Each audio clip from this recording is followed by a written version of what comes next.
G, ನಿಮ್ಮೆಲ್ಲರ ಶರಣರ ಪಾದ ಸಂಸ್ಕೃತ ಇಂದಿನ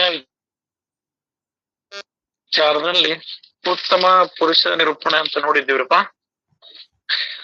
ಇಲ್ಲಿ ಉತ್ತಮ ಪುರುಷನಾಗಿರ್ತಕ್ಕಂಥವನ್ನ ಎಲ್ಲ ಸತ್ಸಂಗದೊಳಗೆ ಎಲ್ಲರ ಬೆರೆತು ಯಾವಾಗ್ಲೂ ಪಾರಮಾರ್ಥ ವಿಚಾರ, ಕೀರ್ತನ, ಭಜನೆ ಅವರ ಶಕ್ತಾನುಸಾರವಾಗಿ ಹಚ್ಚುವಂತವನ ಉತ್ತಮ ಪುರುಷನಿರ್ತಾನ. ಮತ್ತೆ ಯಥಾರ್ಥ ಜ್ಞಾನವನ್ನು ತಿಳಿದವನೇ ಉತ್ತಮ ಪುರುಷನಿರ್ತಾನೆ ಅನ್ನೋ ವಿಚಾರವನ್ನ ಇಂದಿನ ಅಧ್ಯಾಯದೊಳಗೆ ನೋಡಿದ್ದೀರಪ್ಪ. ಇವತ್ತು ದಶಕ 13 ನಾಮರೂಪ ನಿರೂಪಣ ಸಮಾಸ 1 ಆತ್ಮ ಅನಾತ್ಮ ವಿವೇಕ ನಿರೂಪಣೆ. ನಾಮ ನಿರೂಪಣೆ ಅನ್ನೋ ಮುಖ್ಯ ಅಧ್ಯಾಯದೊಳಗ ಅದ್ರಾಗ ಮತ್ ಸಮಾಸ 1 ಅಂತೇಳಿ ಆತ್ಮ ಅನಾತ್ಮ ವಿವೇಕ ನಿರೂಪಣೆ ಅನ್ನೋ ವಿಚಾರವನ್ನ ಇಲ್ಲಿ ತಿಳಿಸ್ತಾರ. ಶ್ರೀ ಗುರುಭ್ಯೋ ನಮಃ. ನುಡಿ 1:22 ಆತ್ಮ ಅನಾತ್ಮ ವಿವೇಕ ಮಾಡಬೇಕು, ಅದನ್ನು ಚೆನ್ನಾಗಿ ವಿವರಿಸಬೇಕು ಮತ್ತು ವಿವರಣೆ ಮಾಡಿದ ನಂತರ ಅಂತಃಕರಣದಲ್ಲಿ ಗಟ್ಟಿಯಾಗಿ ಹಿಡಿದಿಡಬೇಕು. ಇಲ್ಲಿ ನಿಜವಾಗ್ಲೂ ಪಾರಮಾರ್ಥ ಸಾಧನೆ ಒಳಗ ಮುಖ್ಯವಾದ ವಿಷಯ ಯಾವ್ದೈತಂದ್ರ ಆತ್ಮ ಅನಾತ್ಮ ವಿವೇಕ. ಯಾವ್ದು ಆತ್ಮ ಐತಿ, ಯಾವ್ದು ಅನಾತ್ಮ ಐತಿ ಅಂದ್ರ ಯಾವ್ದು ಸತ್ಯ ಐತಿ, ಯಾವ್ದು ಅಸತ್ಯ ಐತಿ ಅನ್ನೋದು ಮುಖ್ಯವಾದ ವಿಚಾರ ಆಗಿರ್ತದ. ಅಲ್ಲಿ ಆ ವಿಚಾರವನ್ನ ಅಂದ್ರೆ ಸತ್ಯವಾಗಿರ್ತಕ್ಕಂಥ ವಿಚಾರವನ್ನ ಅಂತಃಕರಣದಲ್ಲಿ ಗಟ್ಟಿಯಾಗಿ ಹಿಡಿದಿಡಬೇಕು. ಆತ್ಮ ಅನಾತ್ಮ ವಿವೇಕದಲ್ಲಿ ಆತ್ಮನು ಯಾರು, ಅನಾತ್ಮವು ಯಾವುದು ಎಂಬ ಬಗೆಗೆ ವಿಚಾರ ಮಾಡತಕ್ಕದ್ದಿರುವುದು. ಇಲ್ಲಿ ಆತ್ಮ ಅನಾತ್ಮ ವಿಚಾರ ಅಂದ್ರ ನಾವು ಅನಾತ್ಮ ವಸ್ತುಗಳನ್ನೆಲ್ಲ ಆತ್ಮ ಆತ್ಮ ಅಂತ ತಿಳಿದಿದ್ದೇವೆ. ನಮಗ್ ತಿಳಿಲಾರದೆ ಅನಾತ್ಮ ವಸ್ತುಗಳನ್ನೇ ಆತ್ಮ ಅಂತ ತಿಳಿದಿದ್ದೇವೆ. ಆದ್ರೆ ಅದ್ರಾಗ ಆತ್ಮ ಯಾವುದು ಅನಾತ್ಮ ಯಾವುದು ಅನ್ನೋದ ವಿಚಾರ ಮಾಡತಕ್ಕದ್ದಿರುವುದು. ಅದನ್ನೇ ಈಗ ಹೇಳಿದೆವು, ಲಕ್ಷ್ಯ ಕೊಟ್ಟು ಕೇಳಿರಿ. 4 ಕಣಿಗಳು ಹಾಗೂ 4 ವಾಣಿಗಳು ವಿಸ್ತಾರವು 84 ಲಕ್ಷ ಜೀವ ಯೋನಿಗಳಲ್ಲಿ ಆಗಿದೆ ಎಂದು ಪುರಾಣಗಳಲ್ಲಿ ಸಂಖ್ಯೆ ಮಾಡಿ ಹೇಳಿದ್ದು ಆ ಪ್ರಾಣಿಗಳೆಲ್ಲ ಎದುರಿಗೆ ಇರುತ್ತವೆ. ಹೀಗೆ ದೃಗ್ಗೋಚರವಾಗುವ ವಿವಿಧ ಪ್ರಕಾರದ ಅನಂತ ಶರೀರಗಳಲ್ಲಿ ನಿಶ್ಚಯವಾಗಿ ಆತ್ಮನು ಯಾವನೊಳ್ಳೆಯದು ಅಂದ್ರ ಇಲ್ಲಿ 4 ಕಣಿಗಳಂದ್ರ 4 ವರ್ಗದ ಜೀವರಾಶಿಗಳು, ಮತ್ತ 4 ವಾಣಿಗಳು ಅಂತ ಹೇಳಿದ್ರು. ಮತ್ತಿಲ್ಲಿ 4 ವಾಣಿಗಳಂದ್ರ ಪರವಾಣಿ, ಪಶ್ಚಾಂತವಾಣಿ, ಮಧ್ಯಮ ವಾಣಿ, ವೈಖರಿ ವಾಣಿ ಅಂತ 4 ವಾಣಿಗಳು ಅದಾವು ಅಂತ ಹೇಳಿದ್ರು. ಮತ್ತೆ 84 ಲಕ್ಷ ಜೀವರಾಶಿಗಳು ಅದಾವ ಅಂತ ಹೇಳಿದ್ರು. ಇಲ್ಲಿ ಜೀವರಾಶಿಗಳೊಳಗ 4 ವರ್ಗಗಳು ಅಂತ ಹೇಳಿದ್ರು. ಅಂಡಜ, ಪಿಂಡಜ, ಜಲಜ, ಉದ್ಬೀಜ ಅಂತ ಈ ರೀತಿ 4 ವರ್ಗದ ಜೀವರಾಶಿಗಳು ಅಂತ ಹೇಳಿದ್ರು. ಇವೆಲ್ಲ ಒಂದೊಂದು ವರ್ಗದ ಜೀವರಾಶಿಗಳು 21 ಲಕ್ಷ ಅಂತ ಹೇಳಿದ್ರು. ಮತ್ತ ಹಂಗಾದ್ರ ಇವೆಲ್ಲ ಪ್ರಾಣಿಗಳು ನಮ್ಮ ಎದುರಿಗೆ ಇರ್ತಾವ. ನಾವು ಅಷ್ಟು ನೋಡ್ಲಿದ್ರು ನೋಡುವಷ್ಟವನ್ನಾದ್ರೂ, ನಮ್ಮ ಸುತ್ತಮುತ್ತ ಇರುವಷ್ಟಾದ್ರೂ ನೋಡುವಷ್ಟ ನೋಡಿದೇವೆ. ಈ ವಿವಿಧ ಪ್ರಕಾರದ ಅನಂತ ಶರೀರಗಳಲ್ಲಿ ನಿಶ್ಚಯವಾಗಿಯೂ ಆತ್ಮನು ಯಾರು? ಆತ್ಮನು ಕಣ್ಣಲ್ಲಿ ಕುಳಿತು ನೋಡುವನು. ಆತ್ಮನುಳ್ಳದ್ದೇ ಅಂದ್ರ ಈ ಎಲ್ಲ 84 ಲಕ್ಷ ಜೀವರಾಶಿಗಳೊಳಗು ಆತ್ಮಗಳು ಇದೆ. ಆತ್ಮಗಳಿರೋದ್ರಿಂದನೇ ಎಲ್ಲದು ಬೆಳಗ್ತಾ ಐತಿ, ಎಲ್ಲದು ನಡೀತಾ ಐತಿ. ಎಲ್ಲದಕ್ಕೂ ಆ ಸಾಕ್ಷಿಯಾಗಿ ಆತ್ಮನೇ ಜೀವಾತ್ಮದ ರೂಪದಲ್ಲಿ ಆ ಎಲ್ಲಾ ಜೀವರಾಶಿಗಳೊಳಗು ಅದಾನ. ಆತ್ಮನು ಕಣ್ಣಲ್ಲೇ ಕುಳಿತು ನೋಡುವನು. ಮತ್ ಅದಾನಂದ್ರೆ ಹೆಂಗದನ ಅನ್ನೋದು ಮತ್ತೆ ಇಲ್ಲಿ ವಿಸ್ತಾರ ಮಾಡ್ತಾರ. ಆತ್ಮನು ಕಣ್ಣಲ್ಲೇ ಕುಳಿತು ನೋಡುವನು, ಕಿವಿಯಲ್ಲೇ ಕುಳಿತು ಕೇಳುವನು, ನಾಲಿಗೆಯಲ್ಲೇ ರುಚಿ ತಕ್ಕೊಳ್ಳುವನು, ಮೂಗಿನಲ್ಲಿ ವಾಸನೆ ನೋಡುವವನು, ಮೈಯಲ್ಲೆಲ್ಲ ವಾಸಿಸಿ ಸ್ಪರ್ಶ ಮಾಡುವನು, ತಿಳಿದು ನಾಲಿಗೆಯಿಂದ ಶಬ್ದ ನುಡಿಸುವನು, ಅವನು ವಿಚಾರಶೀಲನು ಚಪಲನು ಆಗಿದ್ದು ಎಲ್ಲಾ ಕಡೆಗೂ ಆಂದೋಲನ ಮಾಡುವನು. ಅಂದ್ರ ಅವನ್ ಹೆಂಗದನಪ್ಪ ಅಂತಂದ್ರ, ಅವನ್ ಹೆಂಗದನ, ಅವನ್ ಏನ್ ಕೆಲಸ ಮಾಡ್ತಾನಂದ್ರ ಕಣ್ಣೊಳಗ ಕಣ್ಣಾಗಿ ನೋಡ್ತದನ್. ಅವನ್ ನೋಡೋದ್ರಿಂದನ ಕಣ್ಣು ಕಾಣ್ತತಿ. ಕಣ್ಣು ಐತಿ ಅಂದ ಮಾತ್ರಕ್ಕೆ ಎಲ್ಲರಿಗೂ ಕಣ್ಣು ಕಾಣೋದಿಲ್ಲ. ಕಣ್ಣಿನೊಳಗ ಆ ಆತ್ಮ ಸ್ವರೂಪ ಚೈತನ್ಯ ಸ್ವರೂಪ ಇರೋದ್ರಿಂದ ಅದು ಕಣ್ಣು ಕಾಣ್ತತಿ. ಇಲ್ಲಿ ಕಿವಿ ಐತ ಅಂದ ಮಾತ್ರಕ್ಕೆ ಎಲ್ಲರಿಗೂ ಕಿವಿ ಕೇಳುವುದಿಲ್ಲ. ಆ ಕಿವಿಯಲ್ಲಿ ಕೇಳಿಸಿಕೊಳ್ಳುವ ಶಕ್ತಿ ಆಗ್ಯದನ. ನಾಲಿಗೆ ಐತಂದ್ರ ಬುದ್ಧಿಮಂದರಿಗೆ ಎಲ್ಲರಿಗೂ ನಾಲಿಗೆ ಎಲ್ಲರೂ ರುಚಿ ಕಂಡಿಡಿಯಕ್ ಆಗೋದಿಲ್ಲ. ಕೆಲವರಲ್ಲಿ ಆ ನಾಲಿಗೆಯಲ್ಲಿ ರುಚಿಯನ್ನ ತಗನವನದನ, ಮೂಗಿನಲ್ಲಿ ವಾಸನೆಯನ್ನ ಗ್ರಹಿಸುವನವನದನ, ಮತ್ ಮೈಯಲ್ಲೆಲ್ಲ ನಮಗ್ ಸ್ಪರ್ಶ ಆತಂತ ಹೇಳ್ತವಿ. ಏನೋ ತಣ್ಣಂದ ಐತ್ ನೋಡು, ಬಿಸಿ ಐತ್ ನೋಡು, ಇದು ಹಂಗೈತ್ ನೋಡು, ಹಿಂಗೈತ್ ನೋಡು ಅಂತ ನಮಗೆಲ್ಲ ಸ್ಪರ್ಶ ಮುಟ್ಟಿದಾಗ ಸ್ಪರ್ಶ ಜ್ಞಾನವನ್ನ ತಿಳಿಸ್ತತ. ಒಟ್ಟಾರೆ ಇವು 5 ಶಬ್ದ, ಸ್ಪರ್ಶ, ರೂಪ, ರಸ, ಗಂಧ ಇವನ್ನೆಲ್ಲವನ್ನು ಕೂಡ ಅದ ತಿಳಿಸುವಂತದ್ದೈತಿ. ಮತ್ತ ಆತ ವಿಚಾರಶೀಲನೂ ಹೌದು, ಚಪಲನೂ ಹೌದು. ಎಲ್ಲಾ ಕಡೆಗೆ ಎಲ್ಲವನ್ನು ವಿಚಾರನೂ ಮಾಡ್ತಾನ, ಮತ್ತೆ ಎಲ್ಲದ್ರ ಕಡೆಗೆ ಅವನು ಓಡಾಡ್ತಾನೆ, ಎಲ್ಲದ್ರ ಕಡೆಗೆ ಸಂಚಾರ ಮಾಡ್ತಾನೆ, ಎಲ್ಲದನ್ನ ಗ್ರಹಿಸ್ತಾನ, ಎಲ್ಲಾ ಕಡೆಗೂ ಆಂದೋಲನ ಮಾಡುವನಂದ್ರೆ ಎಲ್ಲದ ಕಡೆಗೂ ಓಡಾಡ್ತಾನೆ. ಎಲ್ಲಾ ಕಾಲದಲ್ಲಿ ಅವನಿಗೆ ಇಂಥದೇ ಬೇಕಂತೇನಿಲ್ಲ, ನೋಡಕ್ ಕಣ್ಣೇ ಬೇಕಂತಿಲ್ಲ. ಯಾಕಂದ್ರ ಆ ರೀತಿಯಾಗಿ ಅದನ ಯಾರು, ಆ ನಿರಾಕಾರವಾಗಿರ್ತಕ್ಕಂಥ ಆತ್ಮ ಸ್ವರೂಪ. ಒಬ್ಬನೇ ಇಂದ್ರಿಯಗಳ ಸಹಾಯದಿಂದ ಎಲ್ಲವನ್ನ ನಡೆಸುವನು. ಅವನೊಬ್ಬನೇ ಇಂದ್ರಿಯಗಳ ಸಹಾಯದಿಂದ ಎಲ್ಲವನ್ನ ನಡೆಸ್ತಾನ. ಅವನಿಗೆ ಯಾವ್ದು ಇಂಥದ್ ಬೇಕೇ ಬೇಕಂತೇನಿರಲ್ಲ.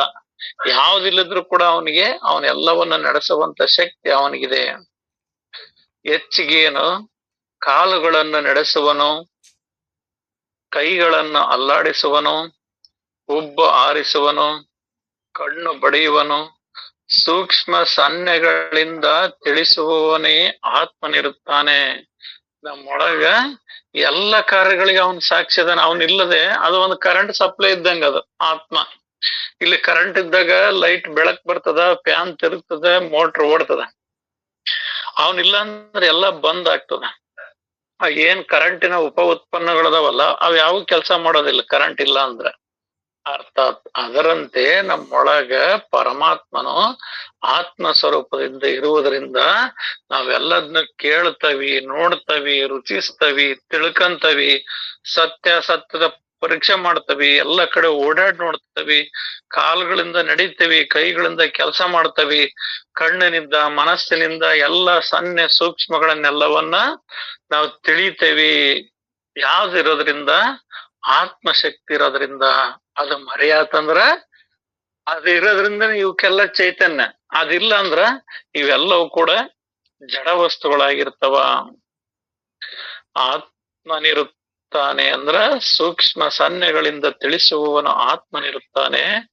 ದಿಟ್ಟತನ ಮಾಡಿಸುವವನು, ನಾಚಿಸುವವನು, ತುರಿಸುವವನು, ಕೆಮ್ಮಿಸುವವನು, ಕಾರಿಸುವವನು, ಉಗುಳಿಸುವವನು, ಅನ್ನವನ್ನುಂಡು ನೀರು ಕುಡಿಯುವವನು ಆತ್ಮನೇ ಇದ್ದಾನೆ.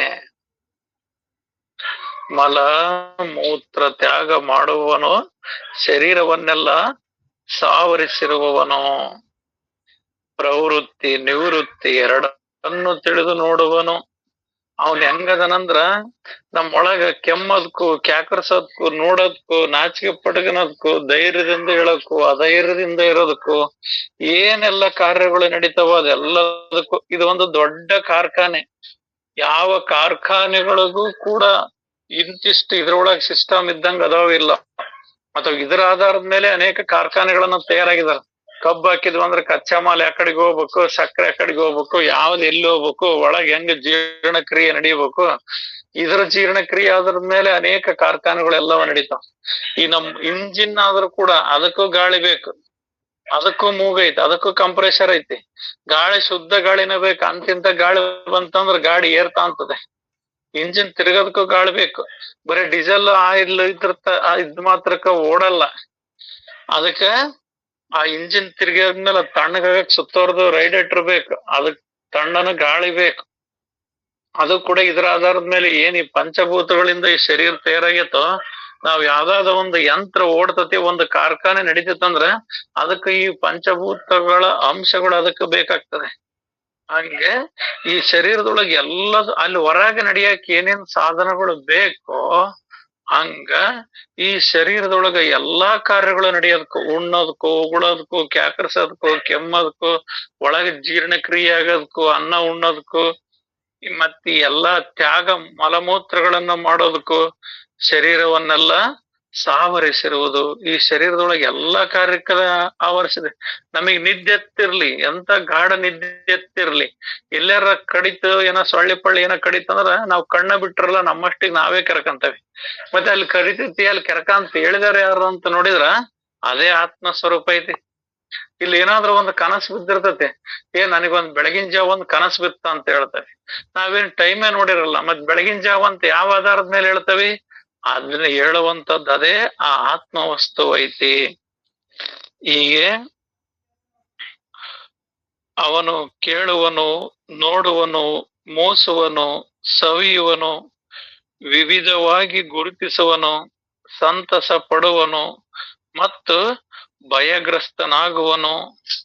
ಆತ್ಮನು ಆನಂದದಿಂದ ಚೇಷ್ಟೆ ಮಾಡುವನು, ಉದಾಸೀನನಾಗಿ ಚಿಂತೆ ಮಾಡುವನು, ಸುಳ್ಳು ಶರೀರದ ಮೇಲೆ ಮೋಹ ಮಮತೆ ಮಾಡುವನು ಮತ್ತು ಜೀವದಶೆಯಿಂದ ಅನೇಕ ದುಃಖ ಹೊಂದುವನು.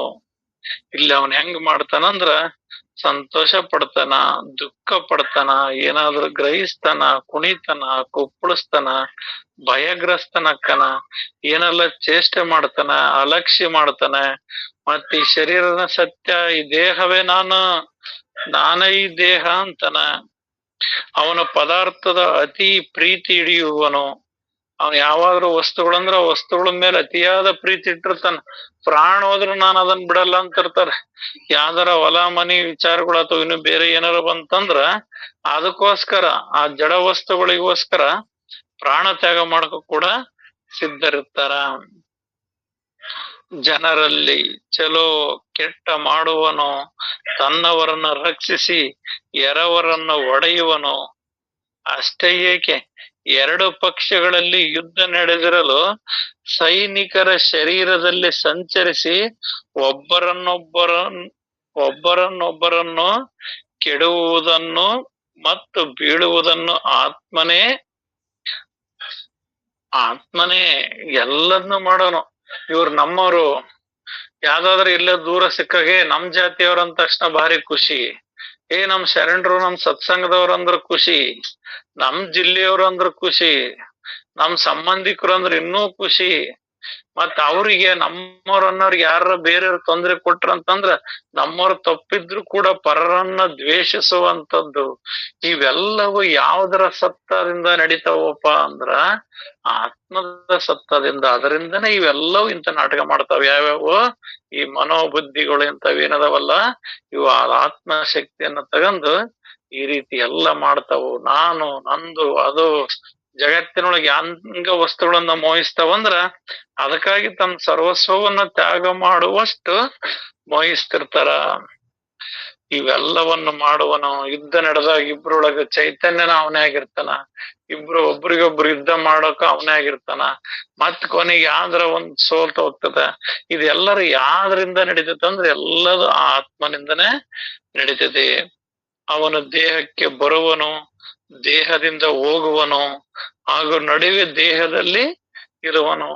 ಅವನಿಗೆ ದೇಹಕ್ಕೆ ಬರೋದೇ ಈ ಪಂಚಭೂತಗಳಿಂದ ಕೂಡಿರ್ತಕ್ಕಂಥ ಇದೇನು ನಾವು ಶರೀರ ಅಂತವಲ್ಲ, ಇದಕ್ ಬಂದದ್ದೇ ಜೀವ. ಮತ್ತ ಅವನು ಹೋದ್ನಂದ್ರ ಅದೇ ಮರಣ. ಹೇಳ್ತಿರ್ತಾರ ಪದ್ಯದೊಳಗೆ, ದೇಹದಿಂದ ದೂರನಾದೆ ಏಕೆ ಆತ್ಮನೇ, ಇದ್ಯಾ ಈ ಸಾವು ನ್ಯಾಯವೇ ಅಂತ. ಮತ್ತಿನ್ನೊಂದು ಭಜನೆ ಇದ್ರೊಳಗೆ ಹೇಳ್ತಾರ, ಬಳ್ಳಿ ಆ ಅದು ನನಗೆ ಪದ ಬರ್ತಾ ಇಲ್ಲ. ಬಟ್ ಎಲ್ಲಾರ ಆತ್ಮದಿಂದನೇ ಇದೆಲ್ಲದ ನಡೀತೈತಿ. ನಗುವನು, ಅಳುವನು, ಪಶ್ಚಾತ್ತಾಪ ಪಡುವನು ಮತ್ತು ಕಾರ್ಯ ವಿಸ್ತಾರವಾದಂತೆ ಶ್ರೀಮಂತ ಅಥವಾ ಬಡವನಾಗುವನು. ಆತ್ಮನೇ ಅವನು ಸುಖ ಬಂದಾಗ ನಗ್ತಾನ, ದುಃಖ ಬಂದಾಗ ಅಳ್ತಾನ, ಬಹಳ ಏನಾರ ಅನ್ಯಾಯ ಆತಂದ್ರ ಅಯ್ಯೋ ಹಿಂಗ ಆಗ್ಬಾರ್ದಾಗಿತ್ತು ಅಂತ ಪಶ್ಚಾತ್ತಾಪ ಪಡ್ತಾನ. ಮತ್ತೆ ಏನೆಲ್ಲ ಕಾರ್ಯ ಮಾಡ್ಕೊಂತ ಅದು ವಿಸ್ತಾರ ಆದಂತೆಲ್ಲ ಅವನ ಆದಾಯ ಅಧಿಕ ಹೆಚ್ಚಾದಂತೆಲ್ಲ ಖುಷಿ ಪಡ್ತಾನ. ಮತ್ತೆ ಅವನ ಆದಾಯ ಅದೆಲ್ಲ ಕಡಿಮೆ ಆಗ್ತಾ ಹೋತಂದ್ರ ದುಃಖ ಪಡ್ತಾನ. ಆತ್ಮನೇ ಕೈಲಾಗದವನು, ಬಲಶಾಲಿಯಾಗುವನು, ವಿದ್ಯಾವಂತನು, ಗುಂಪನ್ನು ಎನಿಸುವನು, ನ್ಯಾಯದಿಂದ ನಡೆಯುವನು, ಮುಟ್ಟಾಳನು ಆಗಿರುತ್ತಾನೆ. ಇದೆಲ್ಲದು ಅವನೇ ಅದನ ಅಂದ್ರ ಉತ್ತಮ ಕಾರ್ಯ ಮಾಡ್ಸೋಣ ಅವನ ಅದನ, ಮುಟ್ಟಾಳ್ತನ ಮಾಡೋಣ ಅವನ ಅದನ. ಯಾರ ಕಳ್ತನ ಮಾಡಕ್ ಬಂದಾರ ಅಂದ್ರ ಪರಮಾತ್ಮನೆ ಕಳ್ತನ ಮಾಡಕ್ ಬಂದನ್ ಬಿಡು ಅನ್ನೋದನ, ಮತ್ ಕಳ್ತನ ಮಾಡಕ್ ಹೋಗನು ಅವನ ಅದನ. ಎಲ್ಲದ ಅವನಿದ್ದಾನೆ, ಇದೆಲ್ಲ ನಡೀತೈತಿ. ಒಂದೊಂದ್ಸಲ ಬಹಳ ನ್ಯಾಯ ನಿಷ್ಠುರತೆಯಿಂದ ನಡೀತಾನ. ಆಮೇಲೆ ಇನ್ನೊಂದ್ಸರಿ ಕಂಡರದೆಲ್ಲ ನನಗೆ ಬೇಕು ಅಂತನ. ಒಂದ್ಸರಿ ಎಲ್ಲಾ ಭಾರಿ ಹರಿಶ್ಚಂದ್ರ ಅಂತಾರ ಎಲ್ಲಾ ದಾನ ಧರ್ಮ ಮಾಡ್ತಾನ.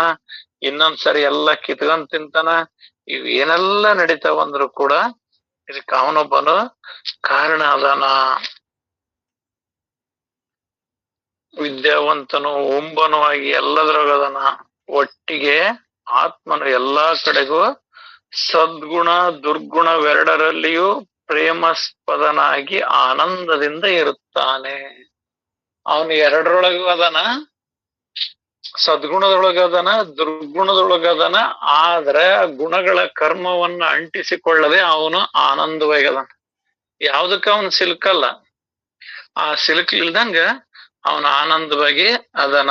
ಸದ್ಗುಣಿಗಳೊಳಗೂ ಅದನ, ದುರ್ಗುಣಗಳೊಳಗದನು ಅದನ. ಅಂದ್ರ ದುಷ್ಟರೊಳಗೂ ಅದನ, ಸತ್ವ ಗುಣ ಉಳ್ಳವರೊಳಗೂ ಅದನ. ಎಲ್ಲದ್ರೊಳಗ ಅದನ. ಹುಲಿ, ಸಿಂಹ, ಚಿರತೆ ಅಂತ ಪ್ರಾಣಿಗಳೊಳಗ ಅದನ.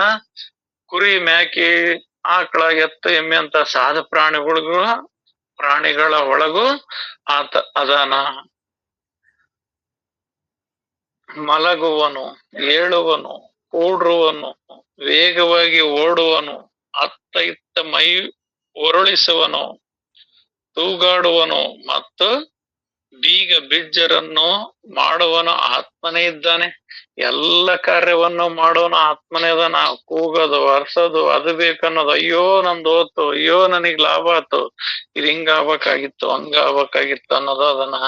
ಇವ್ರು ನಮ್ಮವ್ರಪ್ಪ, ಇವ್ರು ನಮ್ ಬೀಗರು, ಇವ್ರು ನಮ್ ನೆಂಟ್ರು, ಇವ್ರು ನಮ್ ಸ್ನೇಹಿತರು, ಇವ್ರು ನಮ್ ಅಣ್ಣ ತಮ್ಮಂದಿರು ಅಂತ ಎಲ್ಲದ್ನ ಹೇಳ್ತಾನೆ. ಗ್ರಂಥ ಓದುವನು, ಅರ್ಥ ಹೇಳುವನು, ತಾಳ ಹಿಡಿದು ಹಾಡ ಹತ್ತುವನು, ಸುಮ್ಮನೆ ವಾದ ವಿವಾದ ಮಾಡುವನು, ಆತ್ಮನಿರುವನು. ದೇಹದಲ್ಲಿ ಆತ್ಮನಿಲ್ಲದಿದ್ದರೆ ಜಗದೊಳಗೆ ಅದು ಎಣವಿರುತ್ತದೆ. ಇಲ್ಲಿ ಶರೀರದೊಳಗೆ ಆತ್ಮ ಇರೋದ್ರಿಂದ ಇದು ಎಲ್ಲ ಕಾರ್ಯಗಳನ್ನ ಮಾಡ್ತದೆ. ಇದ್ರೊಳಗೆ ಆತ್ಮ ಇರ್ಲಿಲ್ಲ ಅಂದ್ರ ಇದೆಲ್ಲದು ಎಣ ಸ್ವರೂಪವಾಗಿ ಇರ್ತದೆ. ಈ ದೇಹ ಇಲ್ಲಂದ್ರ ಇದೆಲ್ಲದು ಒಂದು ಎಣ. ಒಟ್ಟಿಗೆ ಆತ್ಮನು ದೇಹದ ಸಂಗತಿಯಿಂದಲೇ ಎಲ್ಲವನ್ನೂ ಮಾಡುತ್ತಾನೆ. ಆತ್ಮ ದೇಹಗಳು ಒಂದನ್ನು ಬಿಟ್ಟು ಒಂದು ಕೆಲಸಕ್ಕೆ ಬಾರದೆ ನಿರರ್ಥಕವಾಗುವುದೆಂದು ಆತ್ಮನಿಗೆ ದೇಹದ ಸಂಬಂಧವು ಯೋಜಿಸಲ್ಪಟ್ಟಿದೆ. ಅಂದ್ರ ಇಲ್ಲಿ ಆತ್ಮ ಅಂದ್ರ ನಿರಾಕಾರ ಸ್ವರೂಪ, ಇಲ್ಲಿ ದೇಹ ಅಂದ್ರ ಸಾಕಾರ ಸ್ವರೂಪ. ಆ ನಿರಾಕಾರವಾದ ಶಕ್ತಿಯಿಂದ ಈ ದೇಹದೊಳಗ ಸಾಕಾರದಿಂದ ಎಲ್ಲ ಕೆಲಸವನ್ನ ನಾವು ಮಾಡ್ತೇವೆ. ಇದು ಕರೆಂಟ್ ಉದಾಹರಣೆ ಕೊಡ್ತೇವೆ. ಕರೆಂಟ್ ನಾವು ನೋಡಿದೇವೇನು, ಅದಕ್ಕೇನಾರ ರೂಪನಾಮ ಐತೇನು? ಇಲ್ಲ. ಆದ್ರದ ನಾವು ಯಾವ ರೀತಿ ಅದನ್ನ ಬಳಕೆ ಮಾಡ್ಕೊಂತವ ಆ ರೀತಿಯಾಗಿ ನಾವು ಗ್ರಹಿಸ್ತೇವೆ. ಬೆಳಕಿನ ರೂಪದೊಳಗೆ ಗ್ರಹಿಸ್ತವೆ. ಒಂದು ಮಿಕ್ಸಿ ಗ್ರೈಂಡರ್ ಆಗಿ ಅದಕ್ಕೆ ಗ್ರಹಿಸ್ತವೆ. ಒಂದು ಫ್ರಿಡ್ಜ್ ಆಗಿ, ಒಂದು ಫ್ಯಾನ್ ಆಗಿ, ಒಂದು ಹೀಟರ್ ಆಗಿ, ಒಂದು ರೈಲು ಓಡೋದಕ್ಕಾಗಿ, ವಾಹನಗಳು ಓಡಾಡೋದಕ್ಕಾಗಿ ನಾವು ಎಲ್ಲದಕ್ಕೂ ಬಳಕೆ ಮಾಡ್ಕೊಂತೇವೆ. ಆದ್ರ ಅದಕ್ಕೆ ಏನಾರ ರೂಪ ಐತೇನು? ರೂಪ ಇಲ್ಲ. ರೂಪ ಇಲ್ಲ ಅಂದ್ರೆ ಅದಕ್ಕೆ ಶಕ್ತಿ ಇಲ್ಲೇನು? ಶಕ್ತಿ ಐತಿ. ಎಂತ ಶಕ್ತಿ ಐತಿ ಅಂದ್ರೆ ಜಡ ವಸ್ತುಗಳಿಗೆ ಎಲ್ಲವನ್ನು ನಡೆಸುವಂತ ಶಕ್ತಿ ಐತಿ. ಈ ದೇಹ ಆತ್ಮ ಇಲ್ಲ ಅಂದ್ರೆ ಇದೊಂದು ಮಾಂಸದ ಲಗೇಜ್. ಈ ಮಾಂಸದ ಲಗೇಜ್ಗೆ ಆತ ಚೈತನ್ಯ ಸ್ವರೂಪ ಇರೋದ್ರಿಂದ ಇದು ಎಲ್ಲ ಕೆಲಸವನ್ನ ಮಾಡ್ತದೆ. ಆದ್ರೆ ಆತನ ಶಕ್ತಿ ತಗಂದ ಇದು ಮಾಡ್ತದೆ. ಇದಕ್ಕ ಸಾಕಾರ ಮತ್ತು ನಿರಾಕಾರ ಅಂತ. ನಿರಾಕಾರದ ಸತ್ಯದಿಂದ ಸಾಕಾರ ಎಲ್ಲ ಕಾರ್ಯವನ್ನ ಮಾಡ್ತದೆ. ಆದ್ರ ನಾವೇನ್ ಮಾಡ್ತವಿ, ನಮ್ಮ ಮಂದಮತಿಗೆ ಸಾಕಾರವೇ ಸತ್ಯ, ನಿರಾಕಾರ ಅನ್ನೋದು ಸುಳ್ಳು ಅಂತ ತಿಳಿದು ಬಿಡ್ತೇವೆ. ಅಂದ್ರ ಅರ್ಥ, ಆತ್ಮ ವಸ್ತುವನ್ನ ಅನಾತ್ಮ ಅಂತ ತಿಳಿದು ಅನಾತ್ಮ ವಸ್ತುವನ್ನ ಆತ್ಮ ಅಂತ ತಿಳಿದು ಬಿಡ್ತೇವೆ. ಸತ್ಯವಾಗಿರುವ ವಸ್ತುವನ್ನ ಮಿಥ್ಯ ಅಂತ ತಿಳಿದು ಮಿಥ್ಯೆಯಾಗಿರುವಂತ ವಸ್ತುವನ್ನ ಸತ್ಯ ಅಂತ ತಿಳಿದು ಬಿಡ್ತೇವೆ. ಆದ್ರೆ ಎಲ್ಲಾ ಕಾರ್ಯಗಳು ನಡೆಯೋದಕ್ಕ ಆ ಆತ್ಮ ಸ್ವರೂಪದ ಅದೈತಿ. ಆತ್ಮನ ದೇಹದ ಸಂಗಾತಿಯಿಂದಲೇ ಎಲ್ಲವನ್ನ ಮಾಡುತ್ತಾನೆ. ಆತ್ಮ ದೇಹಗಳು ಒಂದನ್ನು ಬಿಟ್ಟು ಅವು ಸಾಕಾರ ಮತ್ತು ನಿರಾಕಾರ ಒಂದು ಬಿಟ್ಟು ಒಂದಿಲ್ಲ. ಅವು ಒಂದಿಲ್ಲದೆ ಯಾವ್ದು ಕೆಲಸ ನಡೆಯೋದಿಲ್ಲ. ಒಂದು ಬೇಕಾಗ್ತದೆ. ಅದಕ್ಕೆ ಒಂದು ರೂಪನಾಮ ಕಾರ್ಯ ಆಗ್ಬೇಕಂದ್ರ ರೂಪನಾಮಗಳುಳ್ಳದು ಬೇಕಾಗ್ತದೆ. ಆದ್ರಿಂದ ಒಂದು ಕೆಲಸಕ್ಕೆ ಬಾರದೆ ನಿರಾರ್ಥಕವಾಗುವುದೆಂದು ಆತ್ಮನಿಗೆ ದೇಹದ ಸಂಬಂಧ ಯೋಜಿಸಲ್ಪಟ್ಟಿದೆ. ಅಂದ್ರ ಅವನು ದೇಹದೊಳಗಿದ್ದು ಎಲ್ಲಾ ಕಾರ್ಯಗಳನ್ನ ನಡೆಸೋದ್ರಿಂದ ಅದು ನಮ್ಗೆ ಏಕಾದಂಗ ಆಗ್ಬಿಟ್ಟದೆ. ಅದ್ರೊಳಗ ಅದು ಸೇರ್ಕೊಂಡಂಗ ಆಗೈತೆ. ಆತ್ಮ ಯಾವ್ದೋ ದೇಹ ಯಾವ್ದು, ದೇಹ ಯಾವ್ದೋ ಆತ್ಮ ಯಾವ್ದು ಅನ್ನಂಗ ಅದ್ರೊಳಗ ಕೂಡ್ಕೊಂಡ್ ಬಿಟ್ಟದೆ, ಅದ್ರೊಳಗ ಏಕವಾಗಿ ಬಿಟ್ಟದೆ.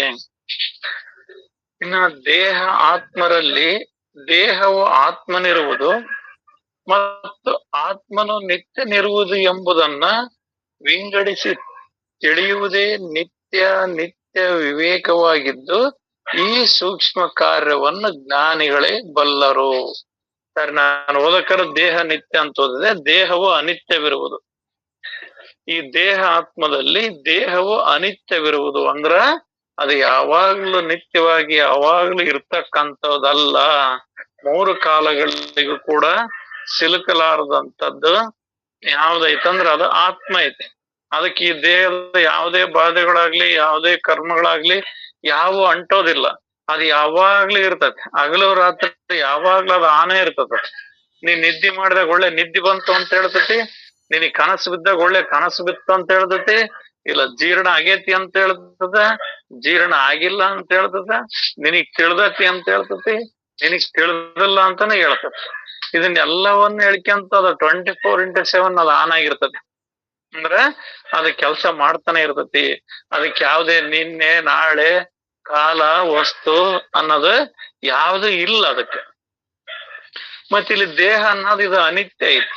ಇದಕ್ಕೆಲ್ಲದವದ ಕಾಲ ವಸ್ತು ನಿನ್ನೆ ನಾಳೆ ಸೋಮವಾರ ಮಂಗಳವಾರ ಎಲ್ಲವೂ ಐತಿ. ಆ ಪರಿಪೂರ್ಣವಾಗಿರ್ತಕ್ಕಂಥ ಆತ್ಮವಸ್ತು ಕಾಲ ಅತೀತವಾಗಿದ್ದು ಅಂದ್ರ ಕಾಲಕ್ಕೆ ಸಿಲುಕಲಾರ್ದಂಥದ್ದು ಅದ್ರ ಆ ಕಡೆಗೆ ಇರ್ತಕ್ಕಂಥದ್ದು ಐತಿ.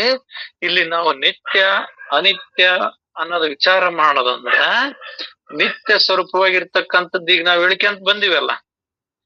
ಕಣ್ಣಿಗೆ ಕಣ್ಣಾಗಿ ಕಣ್ಣೊಳಗಿದ್ದ ಎಲ್ಲವನ್ನ ನೋಡ್ತತಿ, ಕಿವಿಯೊಳಗ ಕಿವಿಯಾಗಿದ್ದು ಎಲ್ಲವನ್ನ ಗ್ರಹಿಸ್ತತಲ್ಲ, ಅದೇ ನಿತ್ಯ ವಸ್ತು. ಮತ್ತೆ ಕಣ್ಣು ಕಿವಿ ಇದು ಅನಿತ್ಯ ವಸ್ತು. ಚರ್ಮ ಅನಿತ್ಯ ವಸ್ತು. ಆ ಚರ್ಮದೊಳಗ ಸ್ಪರ್ಶ ಜ್ಞಾನವನ್ನು ತಿಳಿಸುವಂತದ್ದೇನೈತಲ್ಲ ಅದು ನಿತ್ಯ ವಸ್ತು. ನಾಲ್ಗಿ ಅನಿತ್ಯ. ಆ ನಾಲ್ಗೆಯಲ್ಲಿ ರುಚಿ ಗ್ರಹಿಸುವ ಚೈತನ್ಯ ಏನೈತಲ್ಲ ಅದು ನಿತ್ಯ. ಹಿಂಗ ಈ ದೇಹದೊಳಗೆ ಎಲ್ಲಾ ಕಾರ್ಯಗಳು ನಡೀತದ. ಕೈ ಅಗಲಾಡ್ತತಿ, ಕೈ ಕೆಲಸ ಮಾಡ್ತತಿ, ಕಾಲ್ ನಡಿತೈತಿ, ಎಲ್ಲಾ ಮಾಡ್ತತಿ. ಆದ್ರ ಈ ಕೈ ಕಾಲ ಅನ್ನೋದು ಅನಿತ್ಯ. ಇವಕ್ಕ ಚೈತನ್ಯವನ್ನು ಕೊಟ್ಟದ್ ಯಾವ್ದೈತಲ್ಲ ಅದು ನಿತ್ಯ. ಇದ್ರ ವಿವೇಕ ಆಗ್ಬೇಕಾಗೈತಿ. ಇದ್ರ ವಿವೇಕ ಸ್ವಲ್ಪ ಸೂಕ್ಷ್ಮವಾಗಿದ್ದು ಈ ಸೂಕ್ಷ್ಮ ಕಾರ್ಯವನ್ನ ಜ್ಞಾನಿಗಳೇ ತಿಳಿಯಕ್ ಸಾಧ್ಯ ಆಗ್ತದ. ಇಲ್ಲ ಅಲ್ರಿ ನಾನ್ರಿ ಉಂಡ್ರದು ಅಂತ ಹೇಳ್ತೇವೆ. ಯಾವ ಮತಿಯಿಂದ? ದೇಹಾತ್ಮ ಬುದ್ಧಿಯಿಂದ. ನಾನಿರೋದ್ರಿಂದ ಊಟ ತಿಂಡಿ ನಿದ್ದಿ ನಾನ್ ಹೇಳಿದ್ಕಾಗಿರೋದು, ನಾನ್ ಕೇಳಕ್ ಬಂದಿರೋದು, ನಾನ್ ಕೇಳ್ತಿರೋದು. ಕಣ್ಣ ಇಲ್ಲಂದ್ರೆ ಹೆಂಗ? ಇದೇ ಕಿವಿದ್ದ ನಾನ್ ಕೇಳ್ತಿರೋದು, ನಾನೇ ಶ್ರೇಷ್ಠ ಅಂದ್ರೆ ಯಾವ್ದಿಂದ? ಈ ದೇಹಾತ್ಮ ಬುದ್ಧಿಯಿಂದ ನಾನೇ ಶ್ರೇಷ್ಠ ಅನ್ನೋದು ಬಂದು ಕುಂತದ. ಆದ್ರೆ ಇವೆಲ್ಲದರ ಚಲನೆಗಳ ಮೂಲ ವಸ್ತು ಚೈತನ್ಯ ಇಲ್ಲದ್ರ ಇಲ್ಲ ಅನ್ನೋ ಪ್ರಜ್ಞೆನೇ ಇಲ್ಲ. ಗೋಡಿ ಮೇಲೆ ಚಿತ್ರ ಕಾಣ್ತಾವು, ಚಿತ್ರನ ಸತ್ಯ ಅಂತ ಹೇಳ್ತೇವಿ. ಆ ಚಿತ್ರಕ್ಕೆ ಆಧಾರವಾಗಿರ್ತಕ್ಕಂಥದ್ದೊಂದು ಗೋಡೆ ಐತಿ ಅನ್ನೋದು ನಮಗ್ ಪ್ರಜ್ಞೆ ಇಲ್ಲ.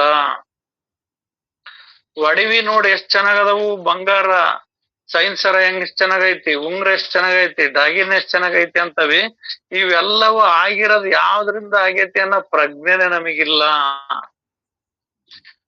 ಇಲ್ಲಿ ಸೋಫಾ ಸೆಟ್ ಬಾರಿ ಚೆನ್ನಾಗೈತಿ, ಮಂಚ ಬಾರಿ ಚೆನ್ನಾಗೈತಿ, ಇದು ಚೆನ್ನಾಗೈತಿ, ಅಡ್ಡ ಪಲ್ಲಕ್ಕಿ ಚೆನ್ನಾಗೈತಿ, ಕಿಟಕಿ ಬಾಗ್ಲು ಚೆನ್ನಾಗದವಿ ಅಂತೆಲ್ಲ ಹೇಳ್ತೇವಿ. ಅದ್ರ ಮೂಲ ಮರದಿಂದ ಆಗೈತಿ ಅನ್ನೋದು ನಮಗೆ ಪ್ರಜ್ಞೆ ಇಲ್ಲ. ಇಲ್ಲಿ ದೇಹದಿಂದನೇ ತಿಳಿತಾನೆ, ದೇಹದಿಂದನೇ ಉಣ್ತಾನೆ, ದೇಹದಿಂದನೇ ಅನುಭವಿಸ್ತಾನೆ, ಎಲ್ಲ ದೇಹದಿಂದನೇ ಮಾಡ್ತಾನೆ ಅಂತ ಹೇಳ್ತೇವಿ. ಆದ್ರೆ ದೇಹಕ್ಕೆ ಆಧಾರವಾಗಿರೋದು ಒಂದು ಶಕ್ತಿ ಐತಿ ಅನ್ನೋದು ನಮಗ್ ಪ್ರಜ್ಞೆನೇ ಇಲ್ಲ. ಬಲ್ಪೇ ಸತ್ಯ, ಬಲ್ಪ್ ನಿಂದನೇ ಬೆಳಕ್ ಬಂದಿರೋದು, ಬಲ್ಪ್ ಇಲ್ಲದ್ರೆ ಬೆಳಕೇ ಇಲ್ಲ, ಕತ್ಲ ಅಂತವಿ. ಆದ್ರ ಆ ಬಲ್ಪಿಗೆ ಬೆಳಕಿನ ಚೈತನ್ಯವನ್ನ ಕೊಟ್ಟದ್ದು ಒಂದು ಐತಿ ಅನ್ನೋದೇ ನಮಗ್ ಪ್ರಜ್ಞೆ ಇಲ್ಲ.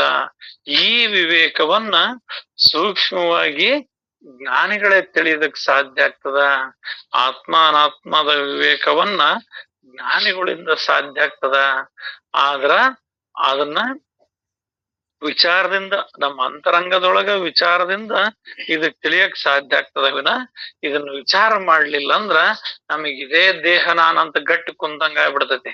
ಯಾಕಂದ್ರ ತನ್ನ ತಿಳಿಲಿಲ್ಲದ್ಕ ಇವೆಲ್ಲ ಭಿನ್ನ ಭಿನ್ನ ಭಾವನೆಗಳು ಬರ್ತಾವ. ತನ್ನ ನಿಜವನ್ನು ತಿಳಿಯಲಾರದೆ ಭಿನ್ನ ಭಾವನೆಯಿಂದ ಕಲ್ಲು ಮಣ್ಣು ಮರ ಗೊಂಬೆಗಳನ್ನ ಪೂಜಿಸುತ್ತಾ ಜನ್ಮ ಬಾಧೆ ತೊಲಗದೆಂದು ಸಾರುತ್ತಿದೆ ಶ್ರುತಿ ಸಾರುತ್ತಿದೆ ಅಂದ್ರ ನಿಜವಾಗ ನಾನ್ ಯಾರದನ್ನ ತಿಳಿಯಪ್ಪ. ಈ ಕಣ್ಣು ಕಿವಿ ಮೂಗು ಬಾಯಿ ಇವೇ ನಾನಂತ ಕುಂತಿದೆಯಲ್ಲ, ಇವು ನೀನ್ ಆಗಕ್ ಬರೋದಿಲ್ಲ.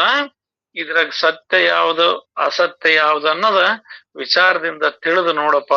ಅವಾಗ ನೀನ್ ಯಾರಂತ ಹೇಳ, ಅವಾಗ ನಾವು ಒಪ್ತೇವೆ. ನೀನ್ ವಿಚಾರಿಸದೆ ಈ ಅನಾತ್ಮ ವಸ್ತುಗಳನ್ನ, ಅನಿತ್ಯ ವಸ್ತುಗಳನ್ನ ಸತ್ಯ ಅಂತ ಹೇಳಿದ್ರ ಅದು ಆಗೋದಿಲ್ಲ. ಆ ಸತ್ಯ ವಸ್ತು ಅನ್ನೋದು ಈ ಅನಿತ್ಯ ಅಂದ್ರ ದೇಹಕ್ಕೆ ಎಲ್ಲದಕ್ಕೂ ಕೂಡ ಆ ಸಾಕ್ಷಿ ಸ್ವರೂಪವಾಗಿರ್ತಕ್ಕಂಥದ್ದು ಐತಿ. ವಿಚಾರವನ್ನ ಇಲ್ಲಿ ತಿಳಿಸ್ತದ್ರ ಪ್ರಜೆ. ಎಲ್ಲರಿಗೂ ಶರಣಾರ್ಥಿಯಪ್ಪ. ಇನ್ನು ಉಳಿದ ಭಾಗವನ್ನ ಮತ್ತೆ ನಾಳೆ ನೋಡೋಣ್ರಿ. ಶರಣಾರ್ಥಿ.